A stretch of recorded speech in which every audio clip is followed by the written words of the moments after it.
Johne! Jak já se bál, že už si to nepřežil.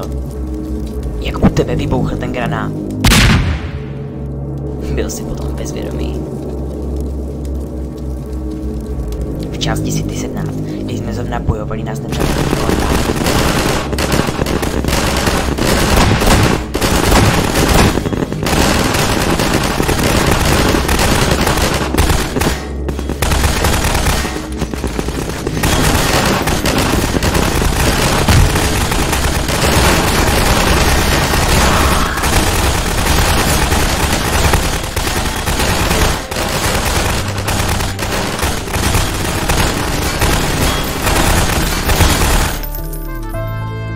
A my nemohli zůstat.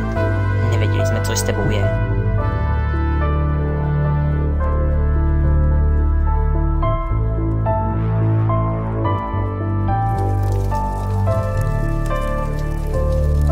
Museli jsme tě tedy odvést pryč. A však ta zatracená voda. Nepamatujeme si nic z předchozí doby a taky jsme neznali okolí City 17. Dojeli jsme na tohle propadené místo a došel nám benzín. A to ani nevíš, co je všude okolo. Dojeli jsme sem i s Michaelem, ale ten už odešel hledat pomoc. Nebo alespoň benzín. Bojoval si skvěle a tak si myslím, že pomoc klidně najdeš. Vybavil jsem tě baterkou a helmou, aby na tebe moc nemohli jet krabové.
In Edinburgh and Westlaco and San Benito and McAllen, Brownsville, listening to those who've been taken for granted for too long and hence haven't shown up to vote. We're showing up for them right now. And this, go ahead. Yeah, because those are places, the places you just mentioned are actually some of the lowest turnout in the state of Texas, which is already a low turnout state, right? Those places you just mentioned, particularly around the border of the Rio Grande Valley. What do you tell them about why it matters for them to vote for you, to send you to Washington, and not Ted Cruz, that is tangible to deliver back to them? A couple of things that have come up in these town hall meetings, especially along the border. Ted Cruz has promised to deport every single dreamer. I say free dreamers from any fear of deportation by making them U.S. citizens. Let's keep families together. Let's never take another child from another parent at their most desperate and vulnerable moment. And let's insist that every child who's in a foster care home in Michigan, is in a tent city in Tornillo, be reunited with their parents immediately. Let's rewrite our immigration laws in our own image. Let's reflect what we know to be true. Those cities of the border cities like El Paso, my hometown, one of the safest in the United States, not in spite of, but because of the fact that we are cities of immigrants. Nothing to wall off or militarize or be defensive about or apologize for. It's the example that we have set that can help lead this country in the right direction. I tell you what, never a better time to be on or from the border. The people of the border want to lead, but we need to show up and make sure that their leadership is included in this campaign and in our service. You know, I think the Ted Cruz play here, and I'm curious what you think this campaign is about, right, if you were to say what the one issue is. It seems to me that he thinks that he can kind of get you on cultural issues, that Texas is a conservative state and he's a conservative, and he can kind of push you away like that. On the issues, what do you see as the top issues in this race in terms of substance between the two of you? Things you stand for, things he opposes. Healthcare is a great example because I hear about that in every single county, no matter how red or how blue. We're the least insured state in the United States of America. Number one provider of mental health care services, the county jail system. Ted Cruz has insisted that we repeal every single word of the Affordable Care Act, including protections for pre-existing conditions. I want to expand Medicaid, offer Medicare as a choice on the exchanges, get to universal, guaranteed, high-quality health care for every single man, woman, and child. There could not be a greater difference than that one. On immigration, he wants to deport support the Dreamers. I want them here as U.S. citizens. I want to make sure that we have a legal path to citizenship for those who want to come out of the shadows and be with their families. Criminal justice reform, I know that we have a school-to-prison pipeline that begins as early as kindergarten. I want to make sure that we have equity in education, that we end the war on drugs, that we end the prohibition on marijuana, that we expunge the arrest records for those who serve time for possession of a substance that's legal in so much of the rest of this country, so they can get on with their lives, work a job, go to school, better themselves. These are the issues of substance that people are asking me about. Judge Kavanaugh was I would not have the country, as you said, by design. We as Supreme Court justice believes in voting rights in a state prior to the believes in civil rights.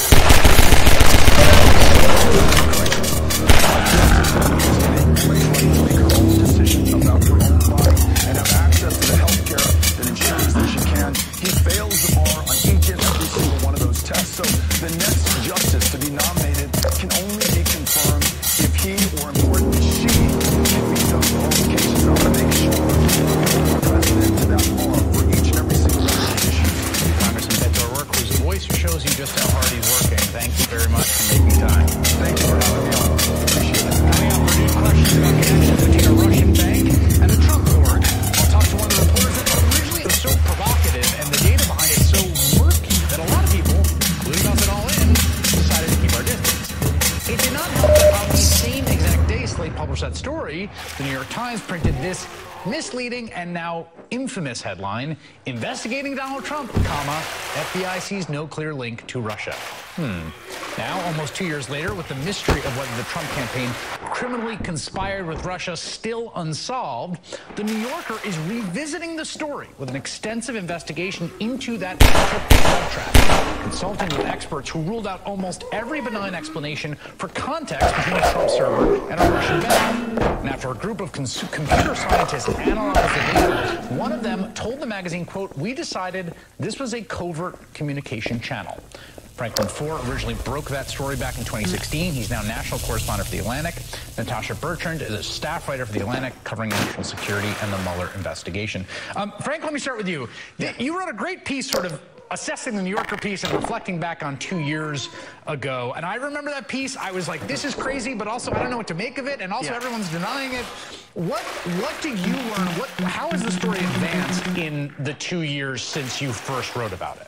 Well, it's only marginally advanced. So when I wrote about it, I said, look, we have this data. It's incredibly suspicious. A lot of computer scientists whose job it is to use the internet are looking at this data in real time, and they said, there's something really funny here that this bank in Moscow was communicating with the Trump campaign, and there was a whole series of suspicious pieces of evidence and data that suggested that it was a covert communication channel. But it was just a question. And we've had this scandal, this big scandal, and there's so many plot points in this scandal, it's hard to keep track of all the different strands. So I wrote this article in this haze in the week before the election when everybody thought Hillary Clinton was going to be president.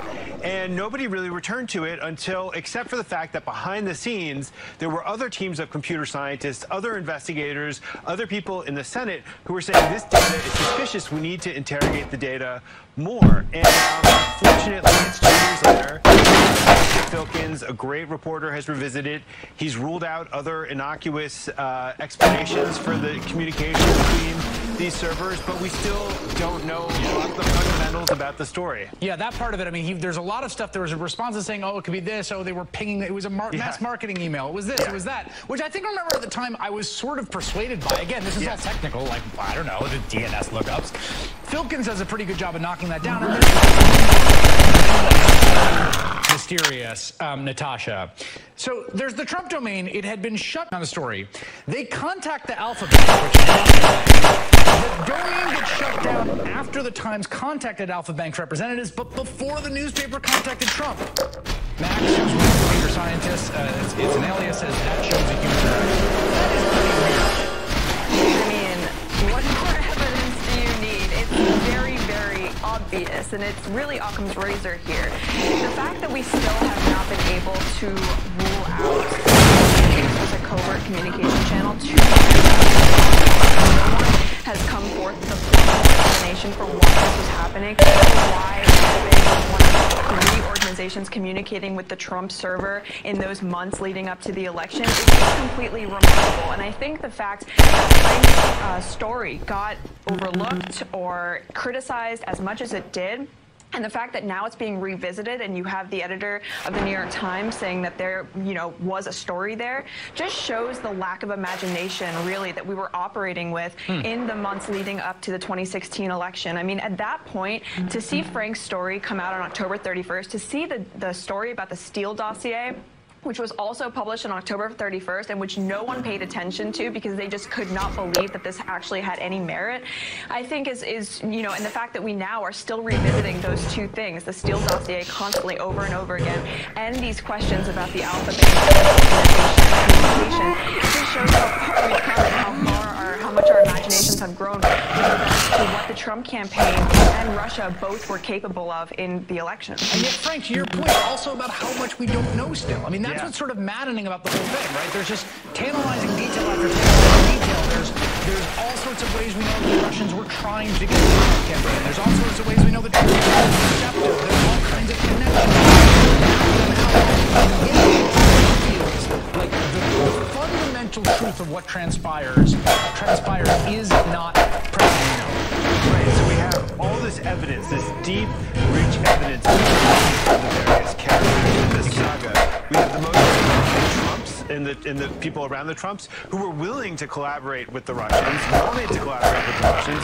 We have the Russians who had this massive campaign to actively try to influence the election, and everything suggests that they should have met in the middle and colluded with one another. Yet when we look for specific evidence of collusion, it doesn't quite add up to what it seems like it should be. And so you have this kind of missing middle in the story, this great gaping hole in the center. What happened there in the campaign? And really, journalism has been struggling for the last 2.5 years to try to get to that point. Yep. And we make incremental advances, but we really just haven't been able to get to that point. That's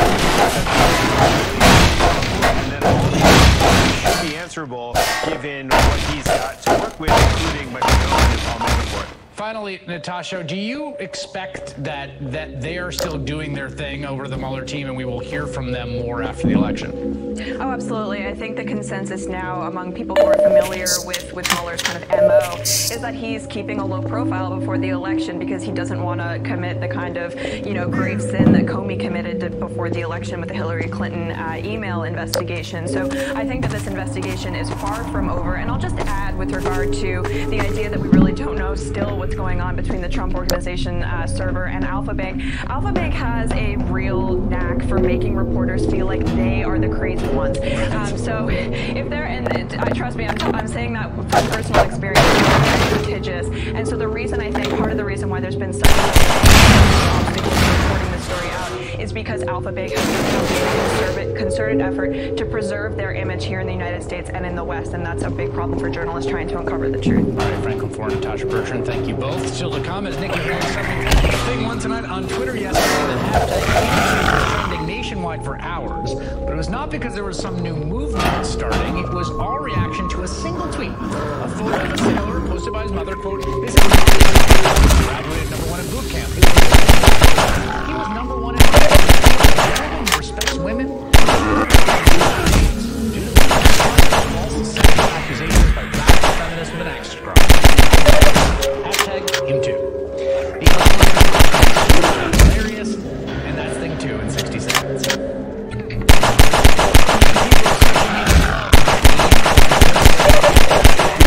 The "This is my son" hashtag him too tweet featuring the afraid of false accusations too. Memes came fast and furious. These are my sons. This is my son. Go on solo or deserted you. This is my son. He graduated #1 from the University of Flavortown. He was awarded 3 banging fajita poppers. He was #1 in Flamin' Hot Punch. This is my son. It won't go on dates with girls because it's a giant mass of fuel cans and gas, and therefore too hot to handle. There's a Donald Trump Jr. edition, and this one featuring the ever-lovable Stephen Miller. The best reaction tweet of them all, hands down, was this. Recreation of the original photo by Peter Hansen, the actual Navy vet pictured in the original tweet. And he explains, quote, "That was my mom. Sometimes the people we love do things that hurt us without realizing it. Let's turn this around.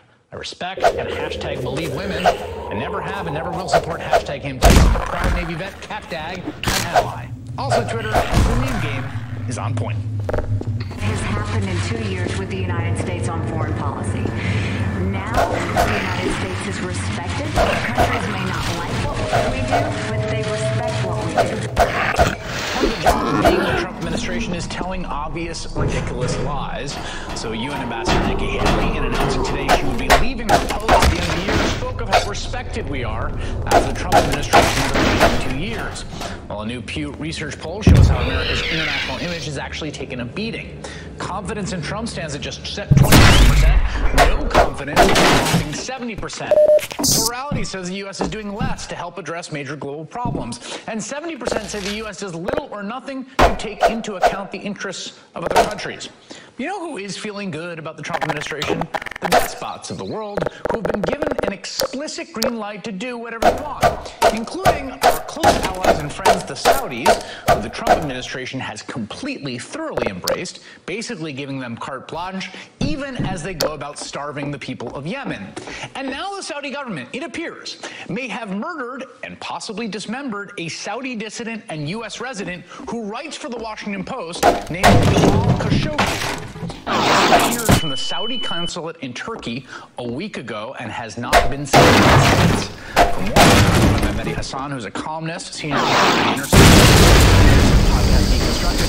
And they interviewed Khashoggi just a little while ago. Tell me about that.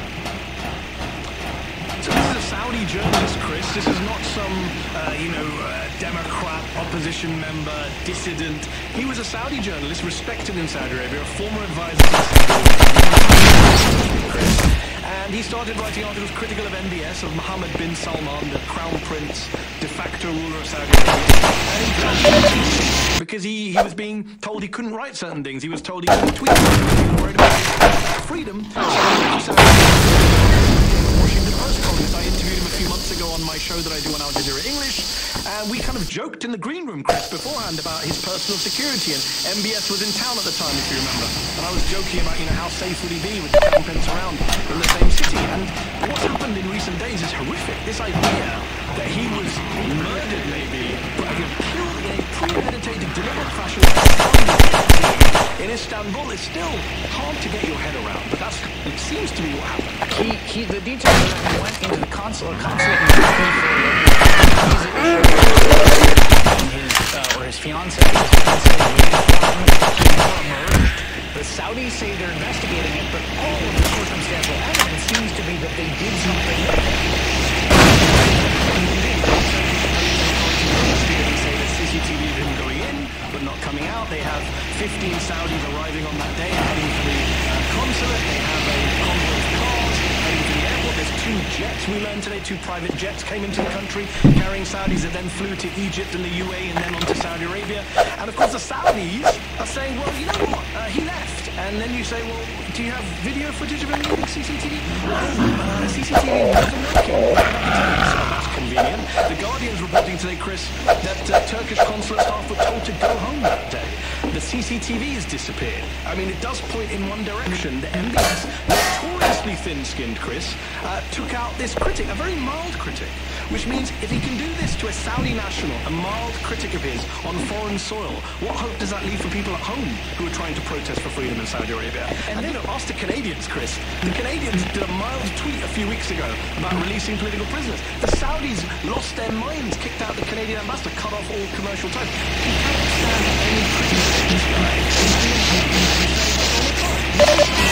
Came to the U.S., Tom Friedman wrote essentially a love letter, amazing all of the American elite. I mean, everyone from The Rock is having dinner with him and tweeting about him. Yeah. He's given this sort of hero's welcome. This is the guy who's going to remake Saudi Arabia.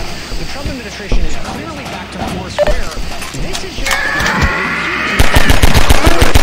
that he's taking even before this ghastly murder that he is now accused of overseeing.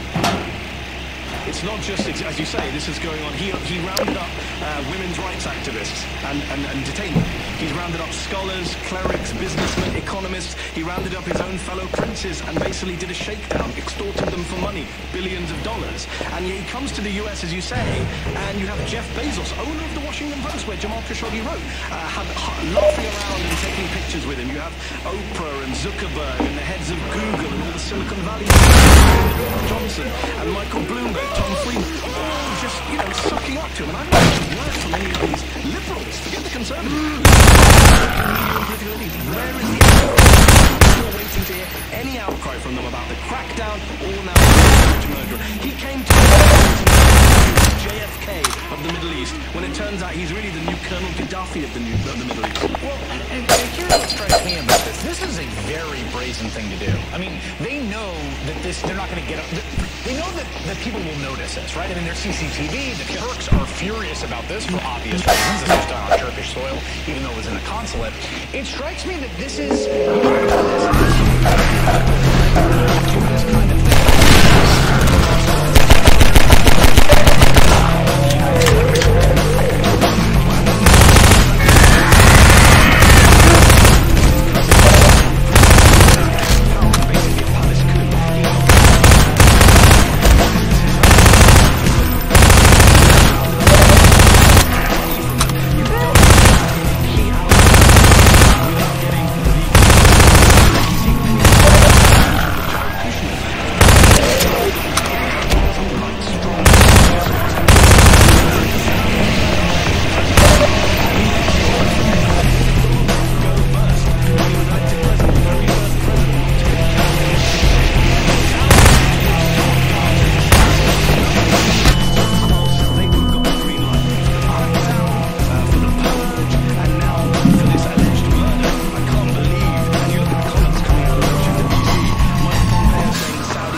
Thank you so much. I really appreciate it. Thanks, Chris. That is all in.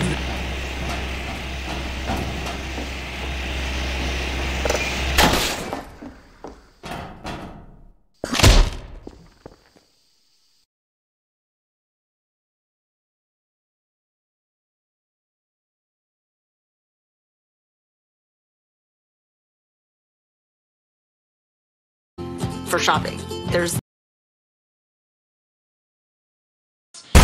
even as the Carolinas are not yet totally over the lingering effects of Hurricane Florence, which of course was a major flooding event in that part of the country, now Hurricane Michael is expected to hit tomorrow. With Florence, you may remember that was a very slow-moving storm, and we had a whole bunch of days of advance notice as to when that one was going to come ashore and at what strength and to what likely effect. In contrast, this new storm, Michael, has come on fast. It is a fast-moving storm and a fast-expanding threat. It's been more than a decade since a storm this big has hit the part of Florida where Hurricane Michael is expected to come ashore tomorrow afternoon. The storm will first hit the Florida Panhandle. Again, landfall tomorrow afternoon. It's then expected to turn toward Alabama, Mississippi, Georgia, and South Carolina, even as parts of South Carolina are still coping with what happened from the last hurricane to come ashore, Hurricane Florence. In terms of who's going to get it the worst, the area just sort of southeast of Panama City on the Gulf Coast of Florida looks like they're going to get the worst storm surge, something on the order of 9+ feet of storm surge. Now, broadly speaking, that's a region that includes Tyndall Air Force Base, so that's something to keep an eye on specifically. But in addition to that big storm surge, for a large affected area, they're expecting flash flooding and hurricane force winds that the National Hurricane Center says tonight will extend, quote, well inland. Again, tomorrow afternoon is expected landfall. Right now, Michael is a Category 3 fast-moving hurricane. It's got 120-mile-an-hour winds. They're saying that it may come ashore with winds that strong. Also today, UN Ambassador Nikki Haley unexpectedly announced that she is stepping down from that very high-profile position. Nikki Haley is the highest-ranking and highest-profile woman in the Trump administration. And yes, I am sure it did not escape you that she has just, surprise, announced her resignation right after Brett Kavanaugh was sworn in as the new Supreme Court Justice and all the controversy surrounding his nomination. I mean, in normal times, that close sequencing of events might signal that that was the reason Nikki Haley was leaving the administration. Maybe these things are connected. In normal times, that's what you think. However, I don't seem to have any idea is leaving and leaving right now. This is a weird time to do it. I mean, it doesn't seem like a convenient moment. It's a couple days after Kavanaugh's sworn in. 4 weeks exactly before we have really important midterm elections. 1 day after an ethics complaint was filed against her for using private planes for her government travel. I mean, are any of those events precipitating factors here for her surprise resignation? No idea. This out of the blue announcement today, and no explanation for why it's happening. That has sort of left a vacuum into which has flooded lots of fun speculation. One popular avenue of speculation today has centered on her home state colleague, or at least her fellow South Carolina Republican Senator Lindsey Graham, giving Lindsey Graham's politically aggressive. Is it possible that Senator Graham is about to make some sort of move into the Trump administration? If the president were to cast Lindsey Graham out of the Senate and appoint him to some sort of big administration job, maybe this announcement today from Nikki Haley should be seen as some sort of preliminary move, some sort of staging, so that she's ready to be appointed by South Carolina's governor to fill Lindsey Graham's seat in the Senate. Lindsey Graham leaves that seat in the Senate to instead move on up to do whatever Trump has in mind for him in the administration. Maybe that's what's going on here. Surely that is conceivable, but honestly, if that is the plan, there's no reason why Nikki Haley would need to resign from this job now, especially at this very awkward time, in order for that kind of a plan to go through. If that's the plan, she could just hold on to her U.S. job, ultimately, the time. So, there's been a lot of breathless, and I will admit, sort of fun speculation about that prospect, and lots of other sort of breathless avenues of speculation about what could really be going on here. Honestly, at this point, we do not know. That said, this White House does leak like a rusty sieve straining acid. So I can promise you that this mystery will not be mysterious for too long. Eventually, we will find out what happened with this Nikki Haley surprise resignation today. Until then, until we inevitably get the leak from someone associated with the Trump administration or the White House who tells us what happened, until then, there's no real point in making up potential explanations that don't necessarily have basis in fact. So keeping it on. So Dobrý den, podle in terms cenzoru of what jste we're člověk. watching ahead for in the news, obviously tomorrow is going to be hurricane landfall from Hurricane Michael. I feel like starting tonight, certainly by tomorrow, we should expect to be getting more well-informed reporting as to what happened here with the Nikki Haley resignation. But in terms of what we're keeping an eye on in tomorrow's news, one other sort of low-profile thing that we've got to watch tonight is that we're going to have the sentencing hearing tomorrow for another one of the people who has pled guilty in conjunction with the Russia investigation, led by Robert Mueller in the special counsel's office. The guy who's going to be sentenced tomorrow is named Richard Pinedo. We know next to nothing about him in personal terms. I believe this is his photo. But we know that he was charged in conjunction with the indictment of the Internet Research Agency, that strange sort of Kremlin-adjacent social media propaganda farm that was operated by an oligarch close to Putin, who was targeted personally in that indictment and also personally sanctioned by the U.S. government. Richard Pinedo was named by prosecutors in the special counsel's office as essentially being an American helper for that Internet Research Agency Russian influence operation that targeted our presidential election in 2016 to try to elect Trump.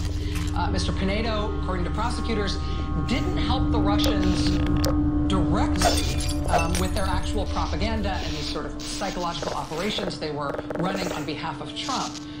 But he did help them indirectly. According to prosecutors, he helped them indirectly through his profitable little criminal hobby, which was basically online identity theft and bank fraud. The Russians who were carrying out that part of the attack on our 2016 election They needed to move money around for elements of that attack, for things like setting up websites and operating servers. Richard Pinedo's online identity theft and bank fraud business was the means by which the Russians were able to do some of that moving money around. So Richard Pinedo will be sentenced for that tomorrow. Sentencing guidelines recommend a range of 12 to 18 months in prison for the kinds of crimes that to which he has pled guilty. Prosecutors, though, seem to be signaling to the judge that they don't necessarily want the judge to throw the book at him.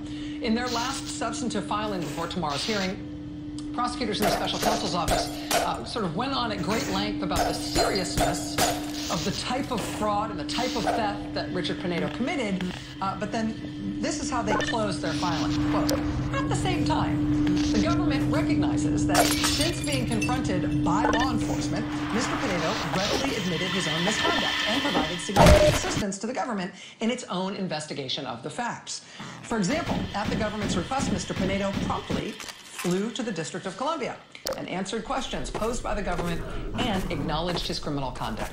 He explained how he obtained the account numbers, later sold for profit, and provided the government with access to records identifying buyers of the accounts. Mr. Pinedo's prompt acceptance of responsibility saved the government significant time and resources in the investigation.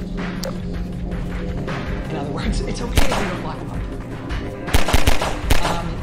Whether or not he does get locked up, ultimately that is for the judge to decide, and that sentencing will take place tomorrow morning, so we shall see. If Richard Pinedo does get jail time tomorrow, that'll make him the third person sentenced to a custodial sentence, sentenced to incarceration thus far in the Mueller investigation. He would join Jim Papadopoulos, who was 15 days in jail for lying to investigators. Papadopoulos has been sentenced, but he hasn't yet been afforded to start serving that time. Richard Pinedo, if jailed, would also join Alex Vandersman, a lawyer based in Britain, who lied to investigators about Paul Manafort's figured prominently in Manafort's own criminal prosecution. Paul Manafort, the president's campaign chairman, of course, has himself now pled guilty to multiple felonies. Manafort is now cooperating with prosecutors in the special counsel's office. Same deal with Manafort's deputy, the Trump deputy campaign chairman, Rick Gates. Rick Gates had a starring role on the front page of the New York Times yesterday because of his newly reported role during the presidential election in fielding a pitch from a foreign intelligence firm that was offering the Trump campaign that they would come in and start running a psychological operations and online propaganda campaign in the U.S. to help Trump win both the Republican presidential nomination and ultimately the general election.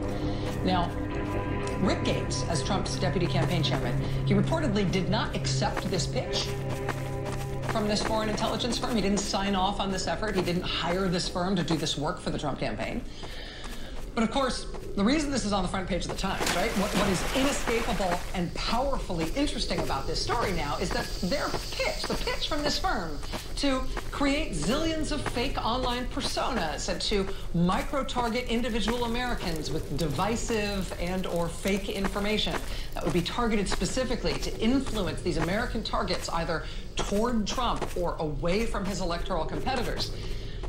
The story in the Times about Rick Gates is that he was pitched this campaign and he said no. But that pitch really does look a lot like, it looks kind of exactly like what actually happened, right? That pitch from this foreign intelligence firm, what they said they could do for the Trump campaign, it looks a lot like what Russia actually did for the Trump campaign to help him win. In part by using that internet research agency in Russia. Which ended up getting poor old Richard Pinedo in all the trouble he's going to face before that judge tomorrow. So that story about the shady, mysterious intelligence firm that was offering to do that work for the Trump campaign, that story has a lot of interesting news threads, right? For one, the firm supposedly didn't get the contract to do the work, but we know something very much like what they had pitched did happen during the campaign. Also, it appears that that firm that made the pitch, they were paid a couple $1 million right after the election.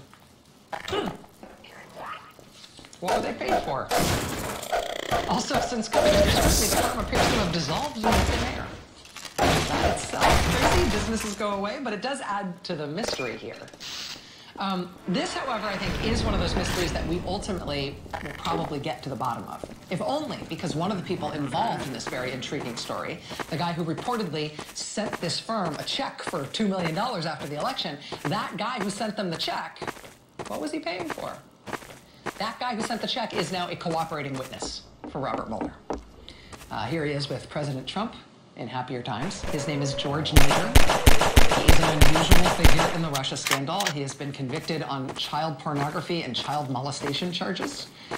He appears to have had several ins with the Trump campaign, including him apparently paying this foreign firm right after the campaign. He paid this foreign firm that had offered this mysterious pitch to the campaign in 2016. George Nader is now a cooperating witness for the Mueller investigation. He's cooperating allegedly under a deal that grants him immunity from prosecution in exchange for his testimony. So because of him, because in the middle of that strange story, they've got a cooperating witness who's already got immunity. He's already in the tractor beam of the special counsel's office here. I think that this story is one of the more intriguing mysteries of the Russia scandal that we may ultimately get an explanation for. That one may ultimately be explained. For my money, though, the single most fascinating story in all of this is what has just been reported by veteran investigative journalist Dexter Filkins at The New Yorker. Just before the presidential election on Halloween, October 31st, 2016, Franklin Foer published this fascinating and very controversial piece at Slate.com. And honestly, it has been driving me nuts ever since. We've talked about this report a few other times on the show. You might remember it was about logs of internet traffic, logs of communication between different computers on the internet that appeared to show frequent and somewhat inexplicable contact all of a sudden during the presidential campaign between a computer server at the Trump Organization and a computer server at a Russian called Alpha Bank. Alpha is the biggest relations with the Kremlin. You don't get to be big anything in Russia without Alpha mentioned in the Christopher Steele dossier that was published to such great controversy right before the inauguration. Executives from Alpha Bank actually went on for publishing the dossier because the dossier does mention this Alpha Bank. Just a couple of months ago in August, that lawsuit against BuzzFeed was dismissed in a U.S. court. For what it's worth, I should tell you that one of the billionaire founders of Alpha Bank has a daughter. Not that long ago, his daughter married Alex van der Zwaan. Crazy, right? One of the only people who's gone to jail so far in the Mueller investigation. Probably all just a big coinky-dink. But for whatever reason, at the height of the campaign in 2016, a server used by that bank kept making contact with a server at the Trump Organization. When that server was being used for almost nothing else, why was it communicating with a Russian bank? It's a vexing little mystery. Ever since Franklin Foer first reported on it for Slate.com 2 years ago, Halloween night, right before the 2016 election, it has been a very controversial piece of reporting. Well, now, Dexter Filkins at The New Yorker has picked that up and run with it. And, you know, even if you have felt like this is one of those confusing stories, one of those sidebar stories about the Russia investigation that seems too technical and you're not sure you get it, pick up a copy of The New Yorker or go to NewYorker.com. Just print out this Dexter Filkins article. Don't read it online. Print it out. Read it on paper. Read it in a quiet moment. One of the blessings here is that Dexter Filkins is a very, very good writer. And I promise you, even if you have been mystified by this story before, you will be intrigued by it the way that he has written it up. And I'm going to let him tell you the story, but just to prepare you for that conversation, here's a few things that he sort of blew the lid off here with this piece in The New Yorker. Number one, turns out that at the same time Franklin Foer was pursuing this story at the very end of the presidential campaign in 2016, the New York Times had been pursuing it too. Investigative reporter from the Times named Eric Lichtblau had the story and was working on it even before Franklin Foer started working on it for Slate. As part of reporting that story, Eric Lichtblau came to learn that the FBI had an open counterintelligence investigation underway into possible contacts between people associated with then presidential candidate Donald Trump and Russia. Oh, which means before the election, the New York Times was in possession of the story that there was an open FBI counterintelligence investigation into Trump and Russia. before the election?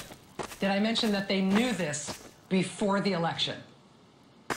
Remember that headline about Donald Trump being the subject of an open FBI counterintelligence investigation about him and his campaign's contacts with Russia right before the election, the one that blew the lid off the election and changed it? No, the New York Times did not run that story, even though they knew that that counterintelligence investigation was underway. New York Times instead ran this rather infamous story, also on October 31st, which basically said, yeah, you know, the FBI looked into some stuff about Trump. People have been asking questions about Russia and stuff. Turns out it's all fine. There's nothing there.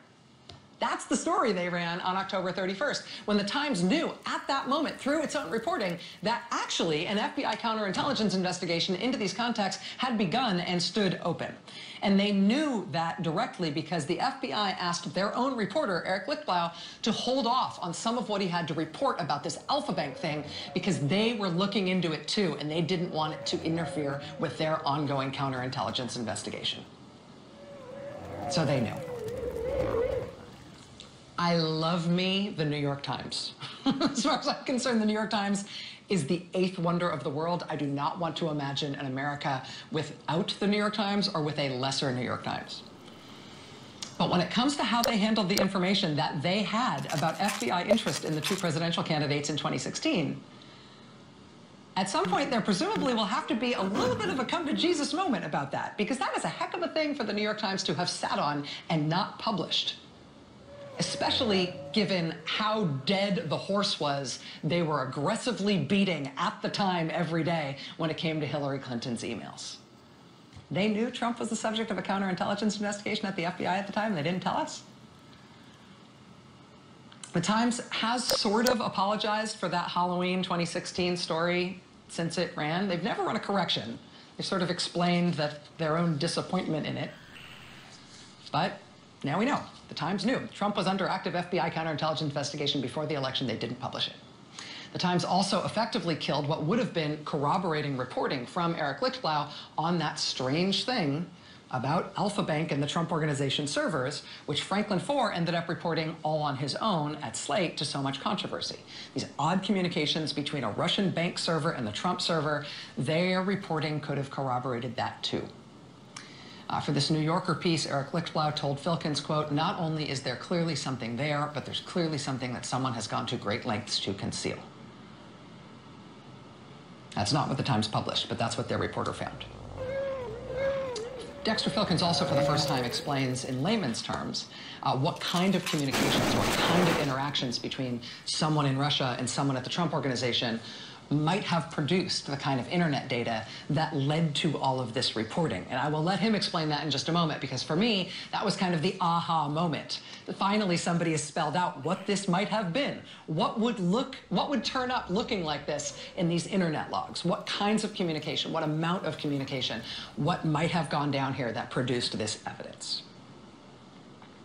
But perhaps most importantly, where Dexter Filkins finally gets with this story is how this intrigue could finally one day end. How you could make this question one day have an answer. How this story and all of this intrigue and this particular mystery could finally be explained and put to bed.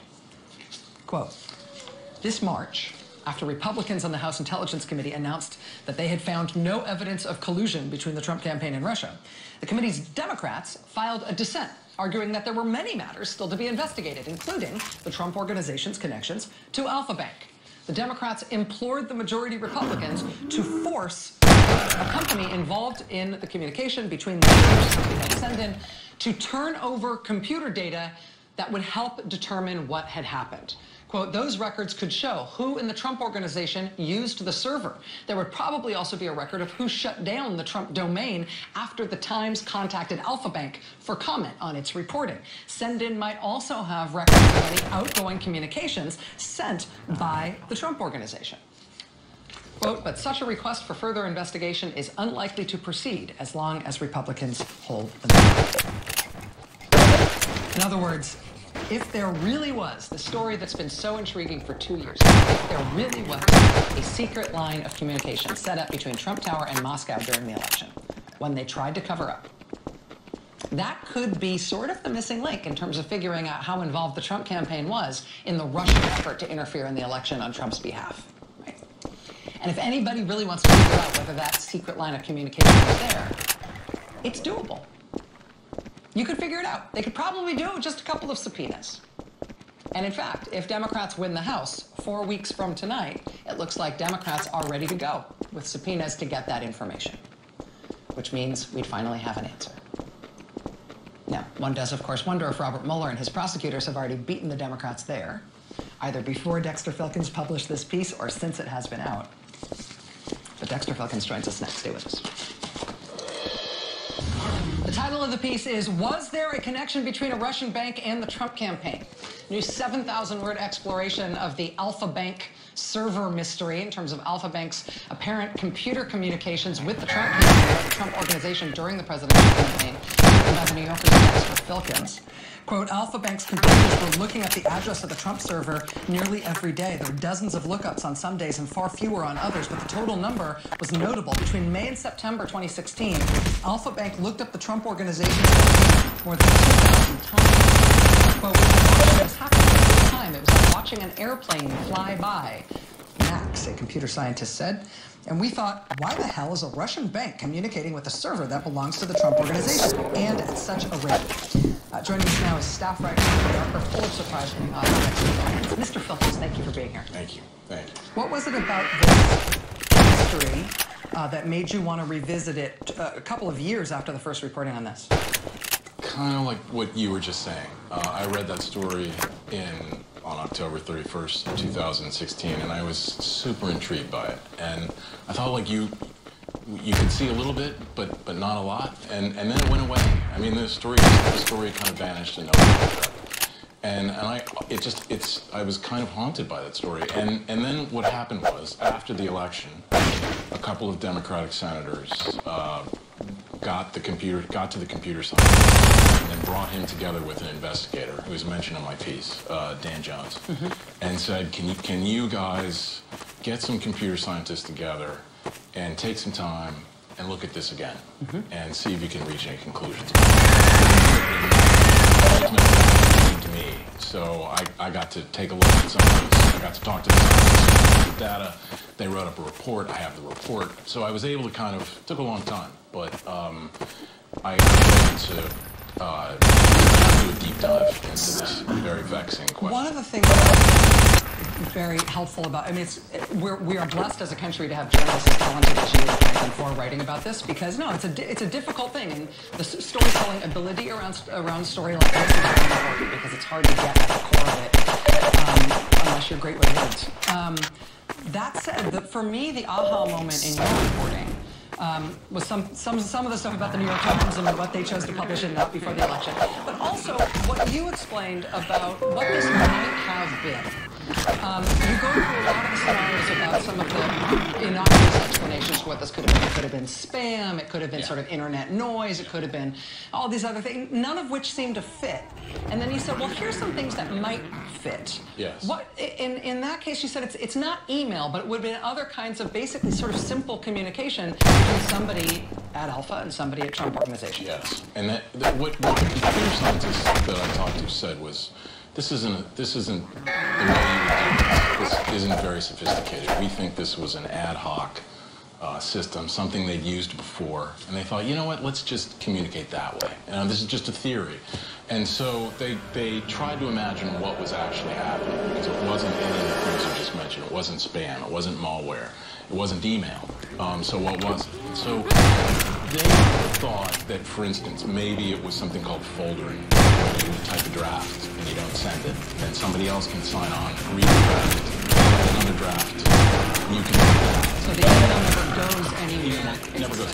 Exactly. There's a DNS lookup. There's a DNS log, and that's, of course, the records that we had. They thought maybe there's something called webmail, that if you're on the same server, there would be an email record of that they could actually email each other. There's any number of things. I mean, there could have been an instant messaging mechanism that was on some of the software. I was stuck on that in part because I'm a professional. Here when we're all on scripts, me and staff here, we open up a program where we all get to access the same script. And within that program, there's a little instant messaging function that's super simple and super quick. But if I ever wanted to communicate with somebody on my staff somewhere on the other end of the earth, and I wanted it to not go as email for some reason, they could log into our teleconference system, and we could use that instant message system to talk back and forth no matter where you were.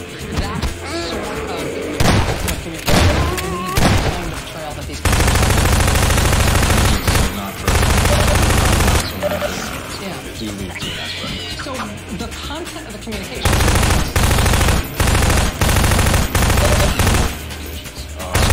This is just metadata. So what this means, really, super little sense is that Alphabet was trying to find an address, or it's like going to a phone book and saying, what's the phone number for the Trump organization? That's 2,500 times, and it's usually a prelude to some of the communications between computers. Not always, but usually. And so that's the part we know, and the unknown part is what happened after. You mentioned a couple of called sending this track. Yes. Both of which have some infrastructure of how these communications happen. You suggest that it's possible that if they were subpoenaed, if this was being sort of properly light on what types of...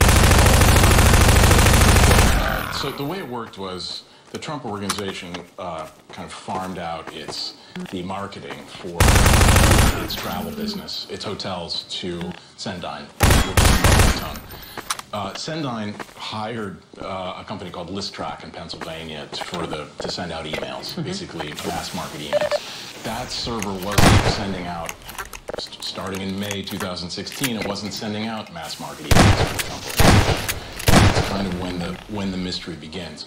I know that in October 2016, the FBI visited ListTrack. And I spoke to the head of ListTrack, and he said, we gave the FBI everything they asked for. So that was in 2016? 2016. Okay. I don't know if they've done that with Sendine. Presumably they have. But you could determine any number of things. For instance, there's a key moment in my piece when Eric Lischblau of the New York Times calls Alpha Bank's lobbyist in Washington. 48 hours later, the Trump domain vanishes from the internet. And one thing if the Alpha side of it disappeared. They called Alpha and the Trump side disappeared. Exactly. And so Eric said to me, I never called the Trump organization. I called Alpha Bank. And so what, if you had those records, you'd be able to determine who shut down the Trump domain. Literally the person. Yeah. Dexter Filkins, Pulitzer Prize-winning journalist, staff writer now for The New Yorker. Thank you for taking on this difficult subject and for writing it so clearly. It's great to have you here. Thanks. All right, much more to get to tonight. Stay with us.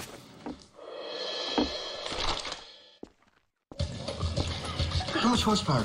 Check this out. NBC News presidential historian Michael Beschloss has found some tape you've never heard before of an American president being kind of nuts at a very volatile moment in history. It's President Lyndon Johnson, in 66 and 67, right, approaching the height of the Vietnam War. And you haven't heard this before. I'm going to warn you, LBJ has been known to use some colorful language, and he definitely does so here. The thing I'm more frightened about than anything else in our government now is not weapons in Vietnam. It's not the economic situation. It's not our being strong militarily with McAfee. The thing I'm afraid of is these sons of bitches born from within. We just had hell, and these college students, I've had Hoover in after them, and Ho Chi Minh sent a bunch of them over here wired in April. Our folks came back home, and it was pretty much of a farce until they got into colleges. And they got into colleges, and they got the Galbraiths and the liberal groups and the preachers. And the preachers have been in all these. They came, marched here, and we arrested 600 of them, and we gave 29 of them pretty tough times. We found most of them really were mentally diseased. We talked too damn much about civil liberties, constitutional rights of the individual, and not enough about the rights of the masses. I think we're in more danger from these left-wing influences now than we've ever been in 37 years I've been here. Well, and they're working in my party from within. And NBC News historian Michael Beschloss has just dug up from the Lyndon B. Johnson White House from phone calls that he made from the Oval Office talking about the mental disease discovered among anti-war protesters. That tape demonstrates that at the time, the Vietnam War was sort of dragging out the jail around the bend. Michael Beschloss, brand new war. This is from the start of the book. He says, quote, "The founders created a constitution that gave Congress the sole power to declare war and divided the responsibility to wage the executive and legislative branches. As Congressman Abraham Lincoln wrote to his friend William Herndon in 1848, the early Americans resolved that no one man should have the power to take the nation into war." Beschloss says, quote, "Were the founders to come back, they would probably be astonished and chagrined to discover that in spite of their ardent strivings, the life or death of much of the human race has now come to depend on the character of a single person who happens to be the President of the United States." This dynamic, the sort of personalization of war-making power, that being consolidated in the president, that is a dynamic I have written about myself. I wrote in one book, it almost killed me, but that's the thing that I wrote about. I've always considered that to be sort of a scary dynamic in modern American life, in modern American politics. I wrote my book on that subject before the current president took office. I will say that dynamic of the president having that much power over war and peace is all the more scary now because we've got sort of an off-the-rails presidency. Recent reporting, including that famous anonymous New York Times op-ed, suggests that in this current wild presidency, senior officials in the administration are just defying the president, stealing stuff off of his desk, military leaders defying the president pretty regularly without too many qualms about it, just refusing to carry out his orders.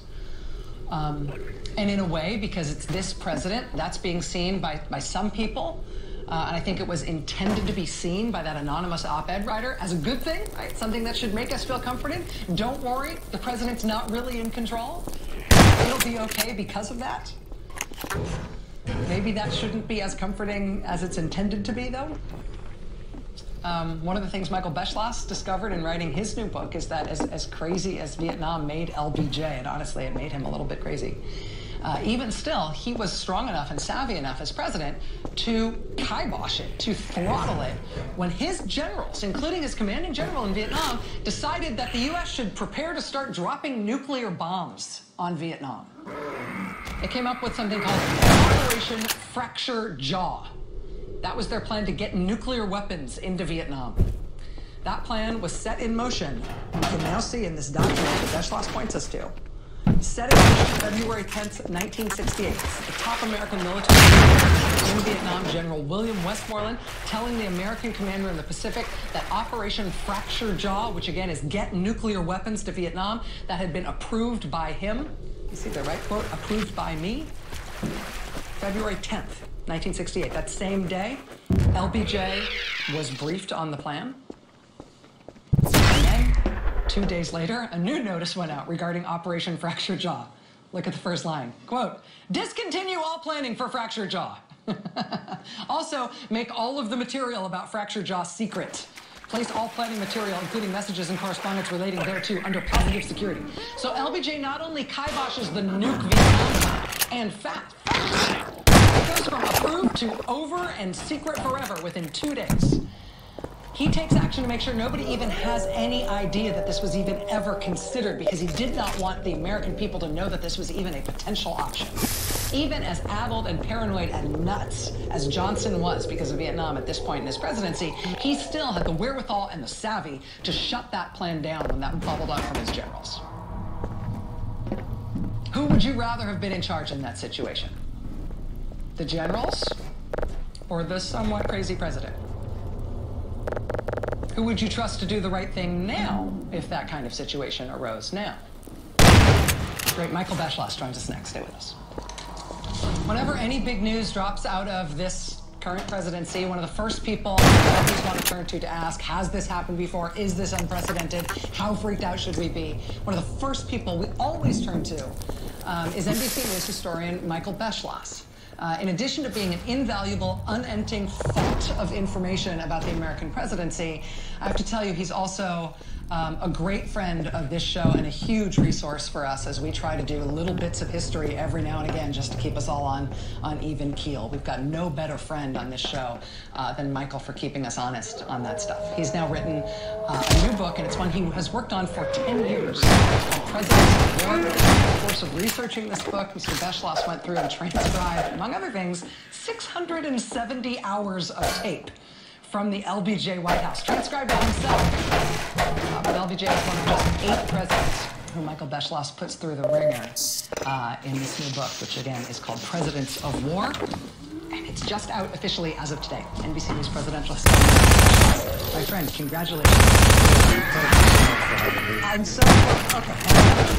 First of all, you wrote 2 gigantic books about LBJ tapes, and then you found more?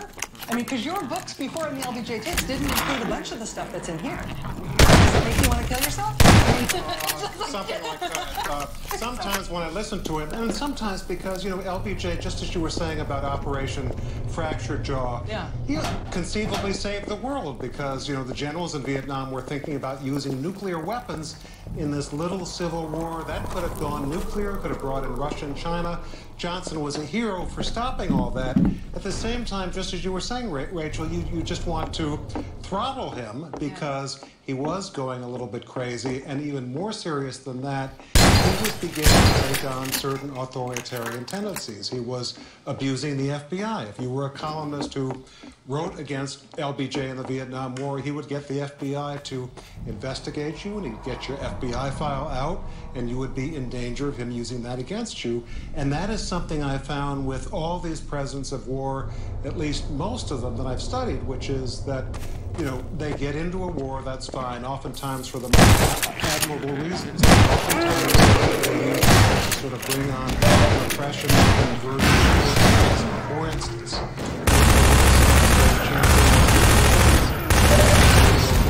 came up with something that you've talked about. That was in the late teens. Here we are all these years later. Donald Trump has been using the Espionage Act to journalists and presumably try to root out leakers, but in fact to intimidate journalists from writing what they think. See, I feel like this is one of the key insight. This is the dynamic at work here, the sort of consolidation of power in the presidency in the context of war, something that I've been interested in for a long time. And I loved your book at the time. It was a huge influence. That's very nice of you to say. Thank you. But I feel like the big aha for me, the revelation is not just that at wartime, does the American polity, so the American people start to think of the president as somebody they want to be imbued with power. Not only do the American people sort of consolidate their support for a president at wartime, but it brings something out in the presidents themselves as people. It makes them want to do stuff they themselves wouldn't otherwise do. It makes them almost, you know, reduces them to their core, and oftentimes their core is very great. You know, LBJ was a very suspicious person. Wilson was very imperious. He spent World War I very isolated, almost said, I know better than you Americans what America should do in pursuing this war, and also going to a League of Nations, and the result was that he wasn't able to persuade people that an international organization for peace was the right thing to do.